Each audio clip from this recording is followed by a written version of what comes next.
could be the cause of your mysterious morning headaches. At para sa inyong spouse, the source of many sleepless nights. We're talking about teeth grinding, that mostly involuntary oral creaking that's probably keeping everyone in your house but you up at night. So, puntahan natin ang G Dental Group to see what we could find about the dreaded tooth grind. Mga ka-nation, let's take a look at this. It's one of the most common sleep disorders that we can suffer from. Pero ang kasong ito ay hindi nagagamot sa sleep clinic. This condition is treated by dentists. We're talking about bruxism or yung tinatawag na teeth grinding. And today we are here at the offices of G Dental Group to find out more about this commonly nocturnal problem and how it can be treated by no other than Dr. Ray Galang. So come on upstairs and let's have a chat with him about this problem. Let's go.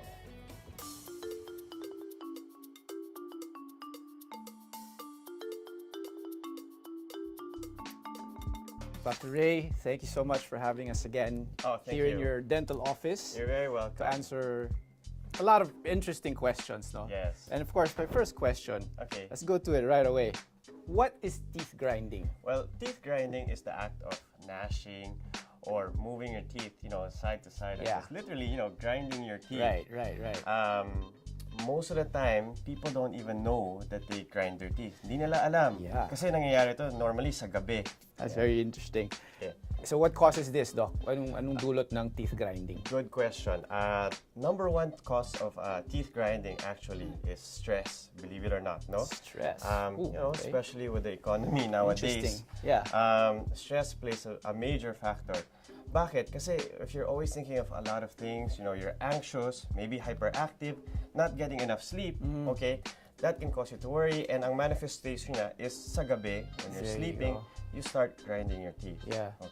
What else can teeth grinding lead to? Ano pang pwedeng mangyari kung hindi matitreat kaagad ang teeth grinding? Well, a lot of the most common problems na nakikita namin is patients will complain of headaches or migraines. Well, actually, yung muscles sa side ng face natin gets tensed up or overworked. Right. Okay? And that can lead to the headaches and the migraines. Okay. At the same time, merong syempre mga more severe cases where not just the muscles in the face are affected, but also the joint, the actual joint. No? Right. And this is called the temporomandibular disorder. And in layman's, is that more like a jaw problem? Yes, like a more heaviness, jaw pain that they're getting Okay. no? So, Doc, what do you do when someone comes to you with this particular problem?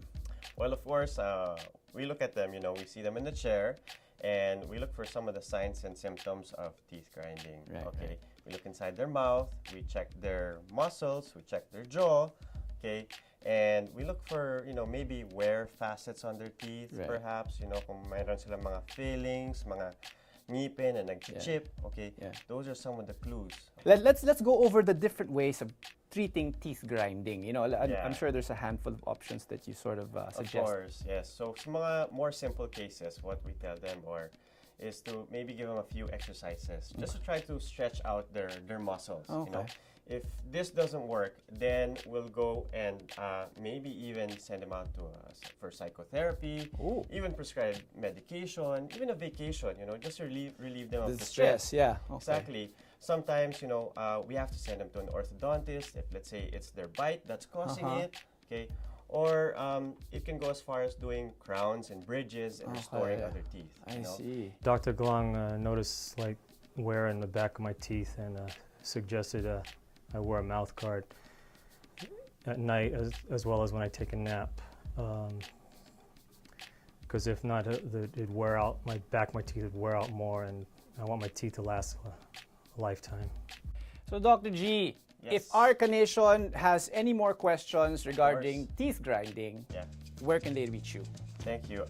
You can reach us at 901 Campus Drive, Suite 201, Daly City. You can give us a call, 650-991-7055, or through email at our website, gdentalgroup.com. Okay, and of course, in a donation.